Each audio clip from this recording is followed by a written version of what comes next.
Hey, so amazing. You see how they playing? Live wire, it's all about sports and entertainment. You don't wanna miss it, so official like you never seen. Keep it going till the whistle blowing from the referee. Everything from highlights and stats. You know that we gotta run it back, whether on the field or the court. You know that this is where it's at. Subscribe, no delaying. This is Live Wire, sports and entertainment. Let's go. All right, what's good? Welcome to another Live Wire Sports Media Update, another Indiana Feeler plug-in. All right, so this is my part 3, the final part to the Stephanie White press conference that happened 2 days ago. Now, Stephanie White, like I said, left Connecticut Sun, became the head coach again for her second stint with the Indiana Fever, which we all know she was there in 2015. I think they won a title. She was a assistant before she was a head coach and won the title with them.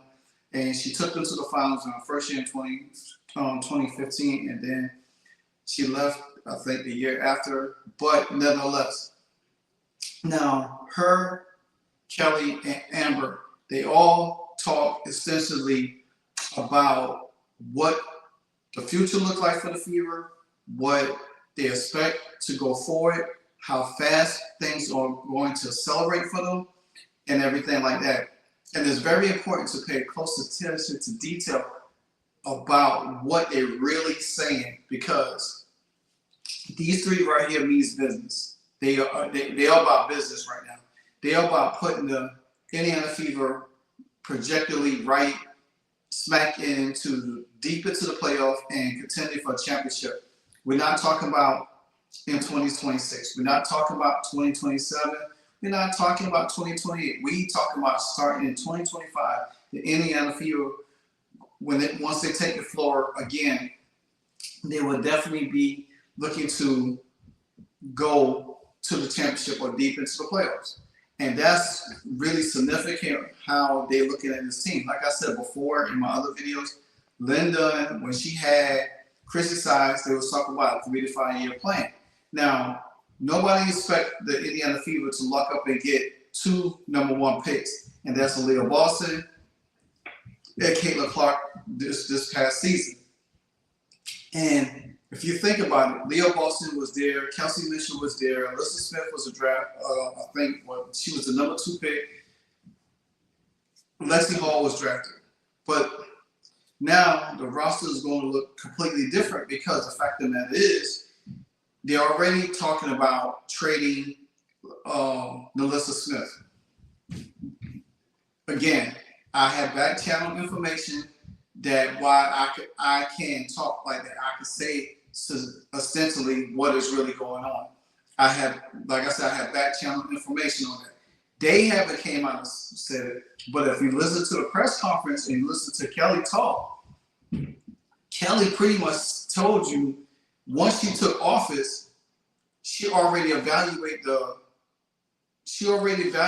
talent, and that's significant. It reminds me of how Josh Harris and Adam Peters took over in DC with my Commanders, and they was asked about the roster, and they said, well, hey, they got some good pieces here. That goes to show you right there. If they didn't elaborate more, they talked about a core 3. They talked about Lexi, so when Kelly first took over the job a few months ago, she said the main thing was to bring Kelsey Mitchell back. So because they didn't talk about Kelsey as much in this press conference, Stephanie White did have another interview after this, and she did talk about Kelsey Mitchell.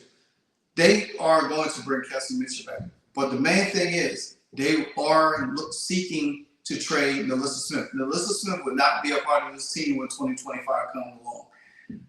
Now, for the rest of the roster, I haven't dig deep into that yet, because I'm saving that for my weekend edition, because I want to go into the roster and free agents and stuff like that. And I definitely want to take my time to really thoroughly go through all of this stuff, because I don't like rushing through that thing. But I'm going to play a few clips of the press conference, and I'm going to highlight certain things. It's not going to be long drawn out. It's just going to be a few things that I hear and I see. And I'm going to start off with because some of these might kind of like be a little bit you've seen in my other videos, but I want to dig deeper a little bit more. I want to talk first just about why she's here and why she's a perfect choice for us. A couple of things, first of all, she's basketball royalty in the state of Indiana. Let's just start there. But, for me, it was really about bringing a proven leader, somebody who has great experience in tough moments, great experience in playoff moments, in high-pressure situations. I watched her as a player. I watched her as a coach. She knows how to take those moments and never get too high, never get too low. Just a high basketball intellect. The way that she communicates with her players is very impressive.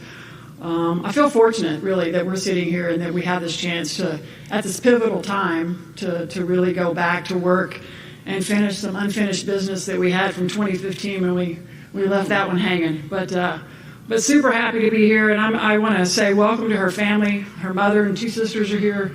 Say welcome to our players. We have Aliyah Boston and Caitlin Clark and Lexi Hull here. Very happy to see you guys. And then I want to pass it over to Amber Cox. You guys haven't formally met her, our new COO, GM, and happy to have her on our leadership team. Look forward to getting to work with her, and I'm going to pass. Okay, so she just, right there, Kelly just talked about a little bit.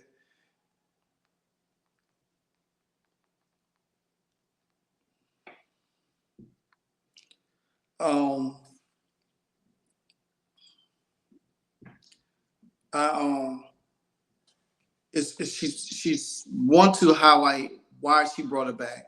She highlight why Stephanie was significant to the Fever. She's been there. She's homegrown. She's been a player, coach, assistant coach.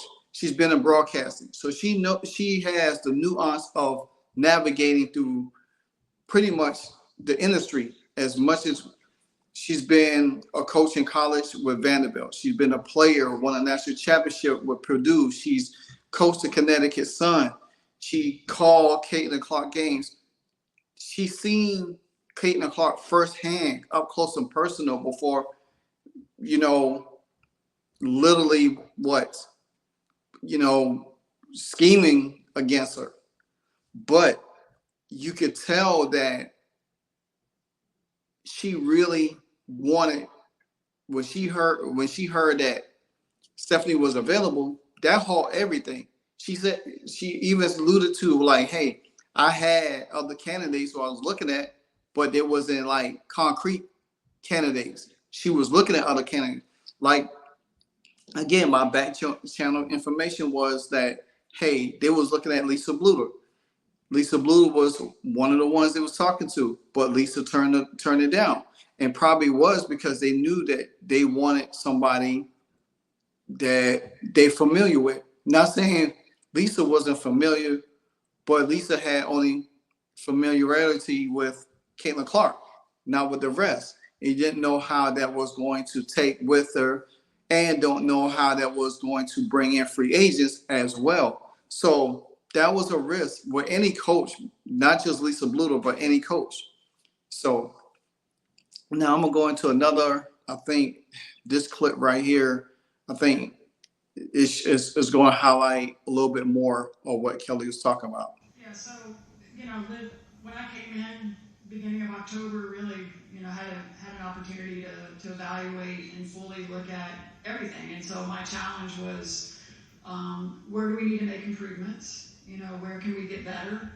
And how do we, expedite this process? Because, from what I saw in the 2 years of, watching from where I sat, Christy Sides did a great job. And as we move forward, my thought process was how do we maximize what we have, and how do we jump on this opportunity now? So, the direction, the timeline was accelerated, to be honest. There was an opportunity to try to take experience look at how can we maximize this group of young players, the resources that we have to be successful and move that forward. So, we had made a decision that we were going to move on, and that was tough because it doesn't take away from anything that Christy did and what that coaching staff did. And to use her words, she left it better than she found it. And but we're looking forward, and this is about the next phase and the next era of kind of what we're building here. So, once I got word that Stephanie White could potentially be available, we had some other candidates that we were looking at. And then when I had the opportunity to talk with her, it was like fortuitous. It was something that just, I couldn't even believe the timing of the opportunity to talk with her. And I know Stephanie, I know how she is as a coach, and I saw what she did when she was here the 2 years that she coached, and just the chance to have her come back and take over. There's a lot of similarities in the way I see her play the game, the way she coaches the game, the way she communicates.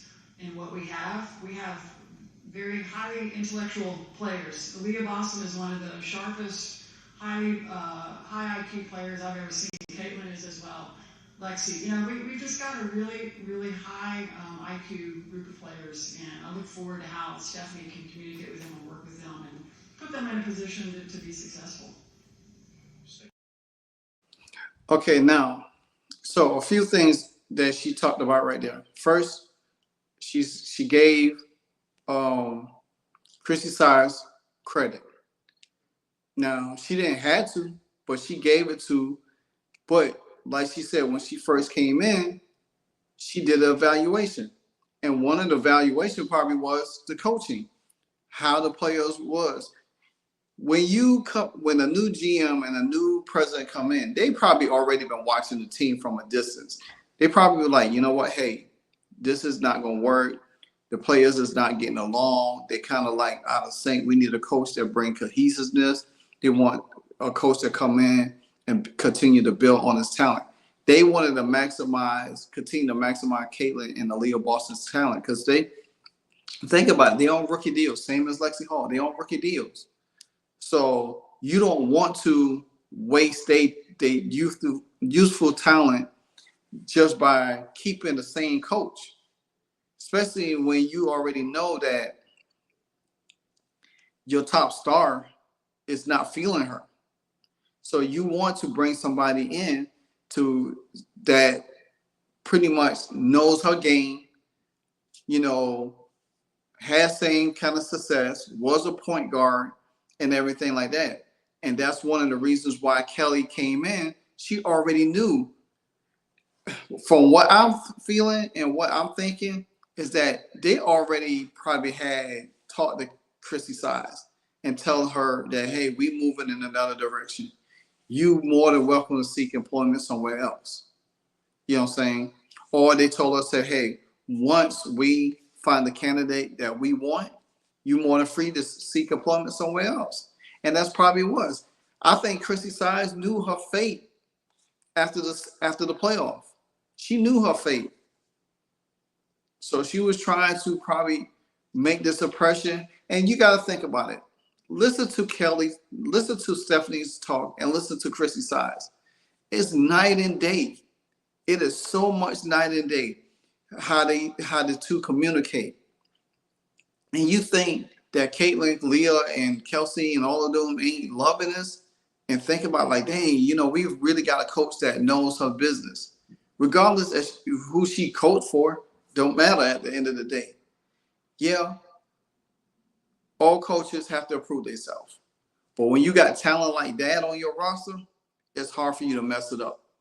Now, because to Stephanie White's credit, she's been in the game a long time. She's been in the game for 25 years. So she knows her coaching style works. Back then with the Fever, up here now. Now I'm gonna go into another. Also, Kelly didn't mention like high IQ players. I said this all the time. Even Kelsey Mitchell alluded to this early in the season about Caitlin Clark being a high IQ person. Caitlin Clark is so much a high IQ person. That's why you was able to see her and Aliyah Boston click a little quicker than normal. It took them a while, but they finally figured it out. because they very high IQ people, and they know each other on the floor, and they going to you see how they feed each other. You see how Aliyah Boston has to calm Caitlin down, when she gets attacked or gets fouled and stuff like that. They going to be so much better for each other going forward, where they're going to be inseparable. Like when I say Scottie Pippen, Michael Jordan inseparable on the court, where they going to know, and all you got to do is build that same chemistry with other new pieces. So I'm going to play another clip by Kelly also, because she alluded to some other things that I want to highlight. That's a good question.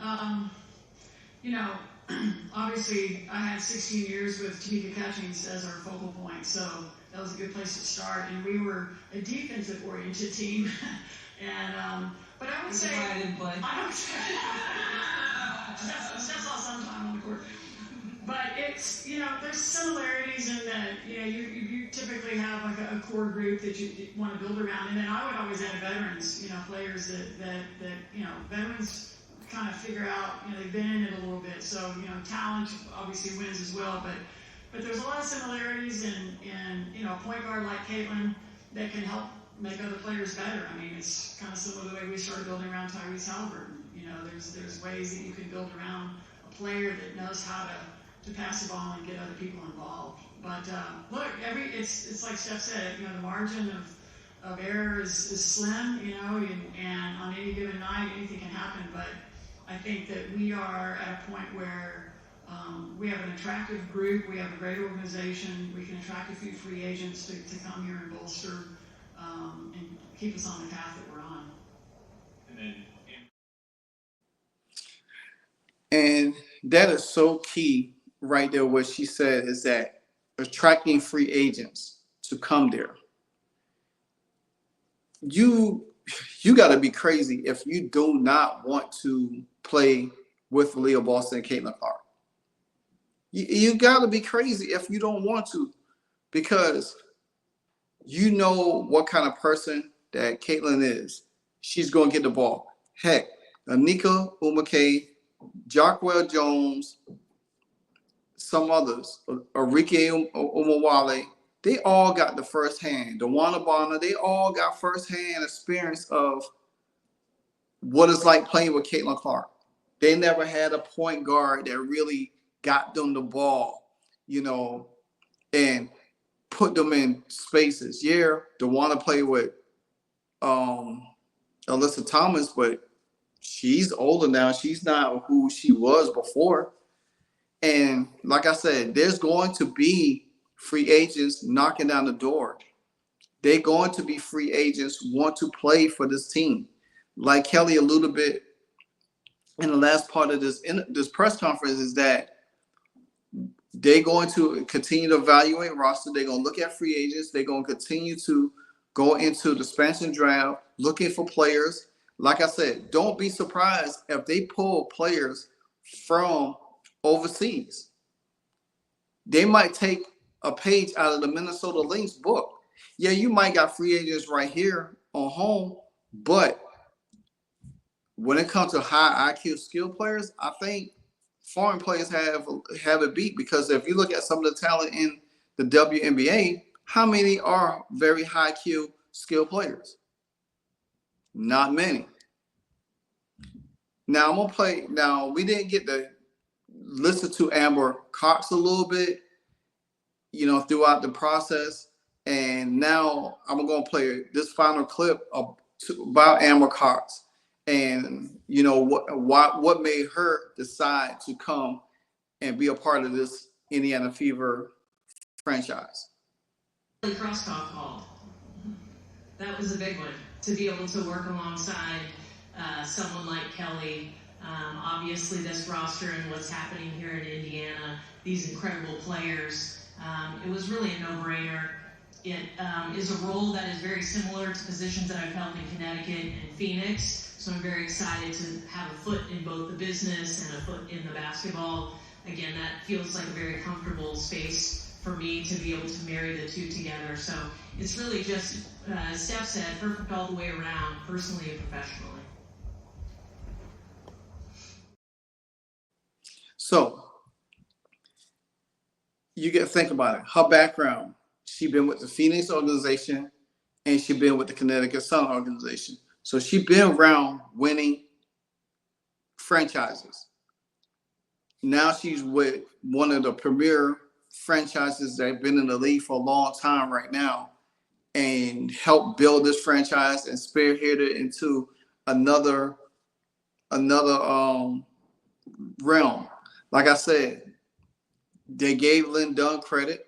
You know, they still got Lynn Dunn on as an advisor because Lynn Dunn has connections with Stephanie White as well. She has connections with Kelly. They've been there around the first time around. As Amber Cox alluded to, Kelly is the architect. You know, Stephanie called her, Kelly is one of the best executive that's in the game. So this lady knows her, she knows her basketball. You know what I'm saying? And the thing about it is, Kelly also alluded to how to build this roster. The same way they built it in Indiana with Tyrese Halliburton. That's what they're going to do. They're going to implement the same thing she did in Indiana with Caitlin Clark. Put pieces around Caitlin Clark. She's going to get you the ball, but you got to be ready for it. Caitlin's going to get her shots. Caitlin's going to get her assists. She's probably going to have way better assist numbers than she had this past season, because you're going to have players on this team that's going to be able to finish. You're going to have players on this team that's going to get open. You're going to have players on this team that's going to take the pressure off you, because once you take the pressure off of Caitlin Clark, guess what? That allows Caitlin Clark to play effortless, because then she don't have to worry about somebody all up in her grill.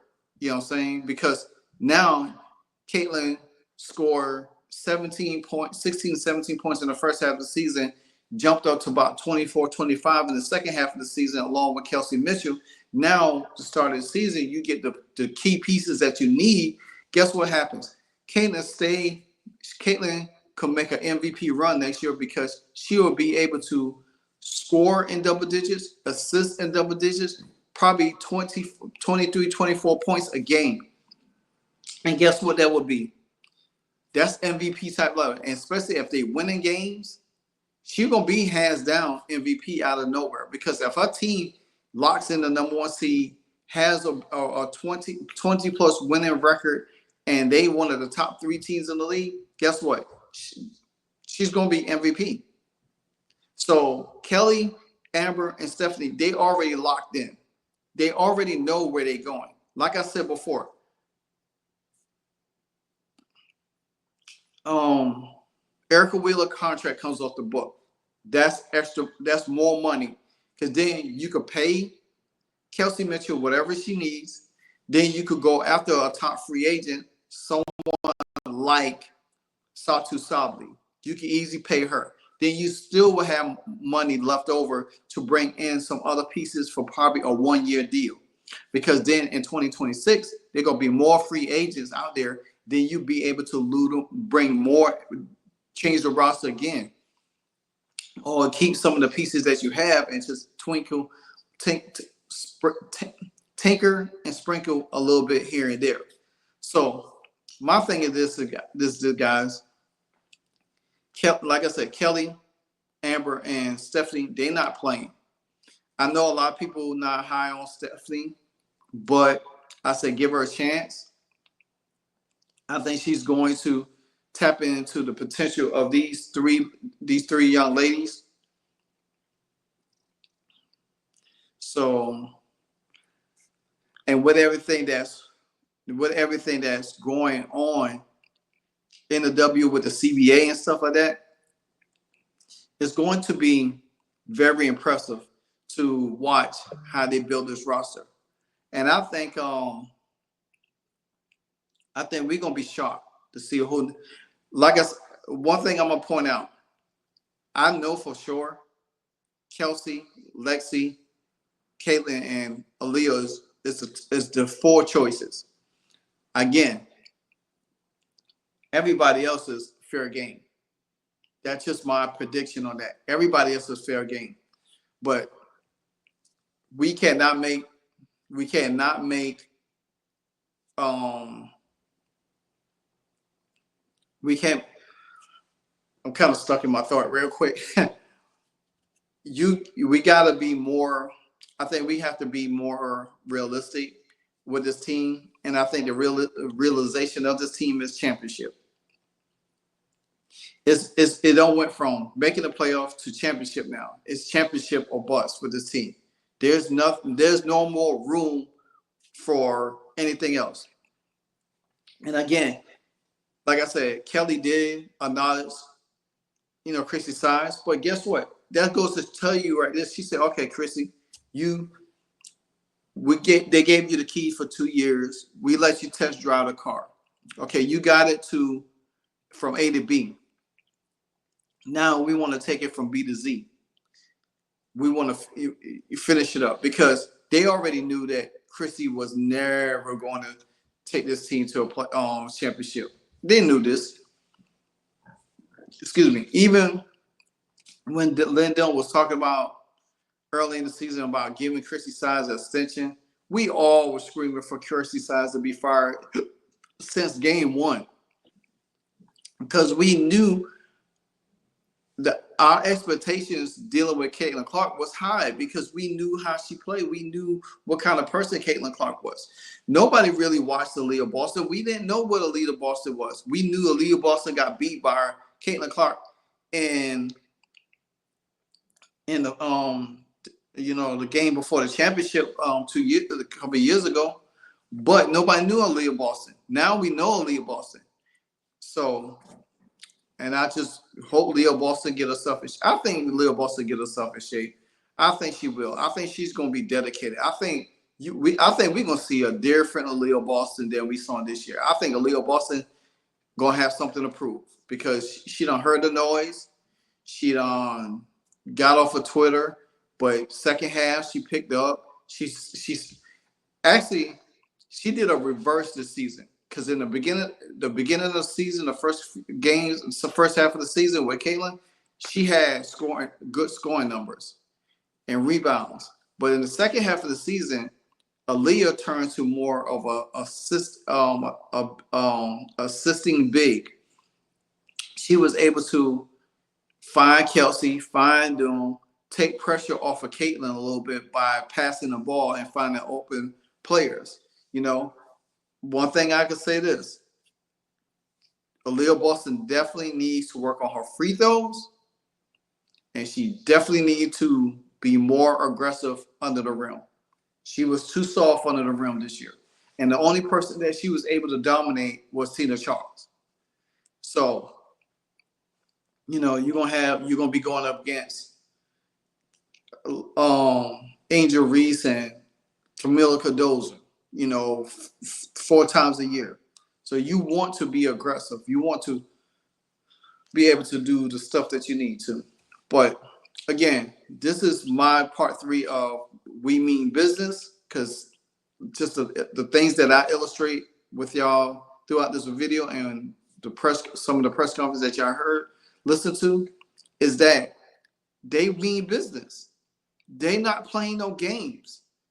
They coming for championships. They're not coming for second seed, third 3 seed, first seed, get knocked out of the playoffs. They coming for the gold. They're coming for the championship. And they're going to do whatever it takes to build a roster that complements, play together, and want to win at all costs, regardless of what your role is. And that's what you need. A great, vast, or great complementing role players that know their role. No egos. You don't want no Enrique. You don't want somebody, Kennedy Carter, somebody that's going to take shots as a high volume shooter.